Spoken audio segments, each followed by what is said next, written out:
factory in Dearborn, Michigan that produces F-150s. And my understanding is Ford is ramping up that manufacturing and also going to be hiring more American workers at this facility thanks to President Trump's policies. So he'll be doing that tomorrow and talking about all of the great economic news, which I would be remiss if I did not point out to you all. We have mortgage rates falling below 6% for the first time in years. Thank you, NBC, for this very fair and honest headline. But this is the truth, and these are the facts thanks to President Trump's economic policies. So frankly, they're hard to deny. And then again, we have the Washington Examiner out this morning with gas prices. The national average has fallen to $2.79 per gallon for the first time in nearly 5 years. So these were two of the biggest pain points for the American people, as you all know, under the previous administration. Gas prices, mortgage rates, interest rates, all things that this administration is committed to seeing fall. In addition to prices, we know core inflation is at its lowest point as it has been in 5 years. And so these economic policies are really coming into fruition now that we're in 2026. And we'll be seeing more tax cuts into the pockets of the American people later this spring as well. So it's all good news on the economic front, and I know the president looks forward to talking about that tomorrow in Michigan. I'll take some of your questions today. Does the president think that the Fed chair should be in jail? Thank you so much, Karoline. I'm Jerome Powell. President Trump has mentioned on multiple occasions that the administration could probably bring a lawsuit against him. Did the president ever direct DOJ officials to open an investigation into Powell? No. And can you reassure the American public that his longstanding criticisms and public comments about Powell had nothing to do with the investigation? Look, the president has every right to criticize the Fed chair. He is a First Amendment right, just like all of you do. And one thing for sure, the president's made it quite clear, is Jerome Powell is bad at his job. As for whether or not Jerome Powell is a criminal, that's an answer the Department of Justice is going to have to find out, and it looks like they intend to find that out. Two more questions on the Fed for you. Senator Tillis is promising to hold up all Fed nominees until this legal matter with Jerome Powell is resolved. What does the president make of that? I haven't spoken to the president about Senator Tillis' comments. I'll leave that to our legislative affairs shop to figure out, and I'll let the president speak on that himself. Go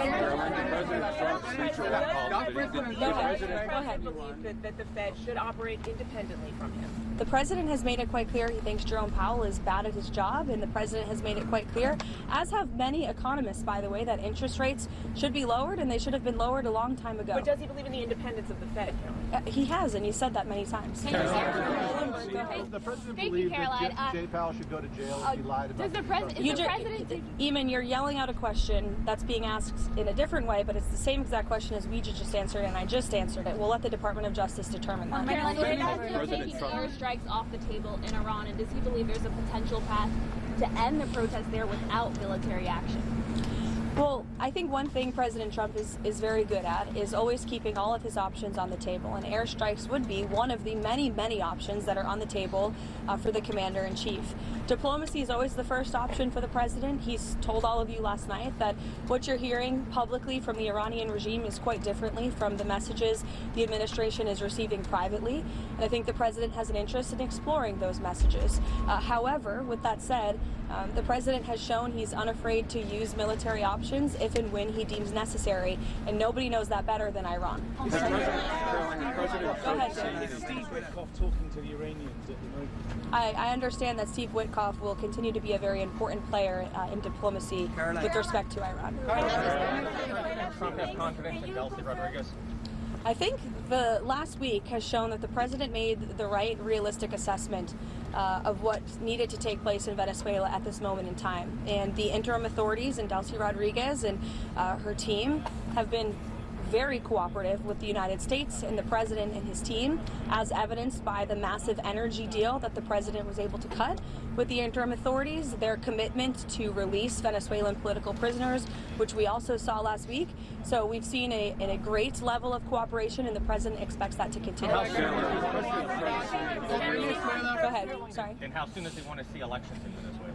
I think right now it's still too soon to say, and I don't want to set a deadline for the president on that. Was the meeting this morning with Marco Rubio about Venezuela? What can we see this week on Venezuela? More meetings? The president meets with the Secretary of State and National Security Advisor daily, sometimes multiple times a day, and so it was on a range of topics, as it always is. Does President Trump expect on Venezuela? What practical steps would the White House like to see the interim authorities take to stop Iran and Hezbollah from operating in the country? And have those authorities done anything on that yet? I think right now the main correspondence with the interim authorities is really focused on obviously ensuring stability and prosperity and continued cooperation with respect to energy. As you all know, there was a very powerful and big group of oil executives who were here at the White House on Friday, and so continuing to iron out some of these energy deals. We also have made it very clear, the president's made it very clear that we don't want to see any more drug boats sailing from Venezuela towards the United States of America, which we have not, frankly, in the last week. President's also made it very clear that only oil tankers that are approved by the United States of America will be flowing from Venezuela, and we will continue to seize ships that are stateless or that are not approved for commerce by the United States. Back to Iran, is the objective in these discussions with Iran still complete denuclearization, or what else is the president looking for as he, engages in these discussions? Well, he's made it quite clear he certainly doesn't want to see people being killed in the streets of Tehran, and unfortunately that's something we're seeing right now. Kelly. Caroline, has White House spoken with Iranian officials? I'll get to you, don't worry. Has White House spoken with Iranian officials today, and has President Trump spoken with Elon Musk about the internet situation there as well? I understand he has spoken to Elon about that, yes. He talked to all of you about that on the plane last night. What was your first question, Kelly? Has White House spoken with Iranian officials today? Could you give any updates on those conversations? I haven't spoken with Mr. Witkoff today about that, but we can certainly get you an answer. President Trump is meeting with Archbishop It's of great interest to you, I'm sure. Absolutely, and they may be speaking as we're speaking. Can you give us a preview of what they'll be talking about, or will there be a readout as well after they're done of what they discuss? I can see if the president will provide you a readout. How's that? Sounds good. And also, President Trump, has he seen the video put out by Jerome Powell on Sunday? And if so, what's his reaction? That video was put out after I was with the president when Air Force One landed last night, I believe. So I was no longer with him when that video came out. I don't know if he's seen it or not. Does the president have a dateline or a timeline? No, he has not set a timeline, but it's definitely a priority for him. She's asking about Greenland, and I think the president was very clear last night. He said that he wants to see the United States acquire Greenland because he feels that if we do not, then it will eventually be acquired or even perhaps hostily taken over by either China or Russia, which is not a good thing for the United States or for Europe or for Greenland as well. Let's not forget, it would not just be in the best interest of the United States, but perhaps it would be in the best interest of Greenland as well to be part of the United States and protected by the United States. I can't even finish my answer. Everybody's screaming. Go ahead, Monica. Caroline, what did the president mean last night when he said that Iran had called to negotiate and that there may be a meeting that is set up? I mean, what else do you want me to explain by that? Who called and who would be a part of that? There was an official from the Iranian government, I believe it was reported earlier, that reached out to a member of the president's very close team, Special Envoy Witkoff, expressing a far different tone than what you're seeing publicly. The meeting on Thursday, Secretary Kristi Noem has been front and center in response to this ICE video. Is the president satisfied with her efforts there and all of her media interviews? Yes, 100%. President Trump and I actually spoke about this last night and how Secretary Noem is doing a phenomenal job, not just securing the border, which she and the president did together in record time, but also in defense of the brave men and women of ICE who put on a law enforcement uniform every single day to protect our communities and to protect all of you and every American, regardless if they are Democrat or Republican.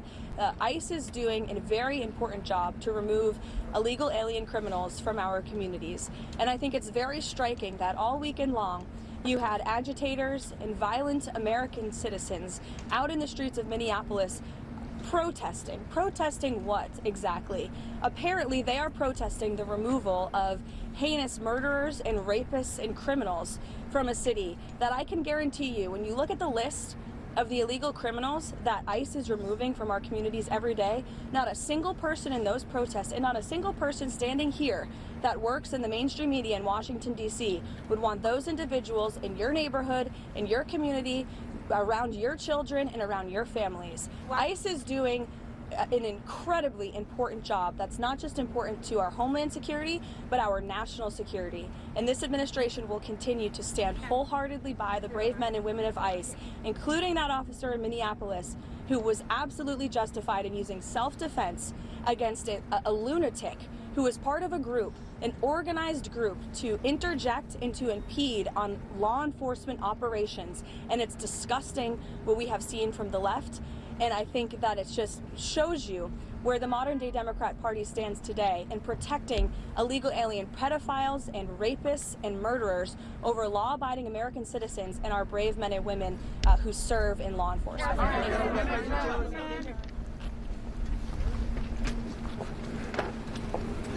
You've been watching live coverage.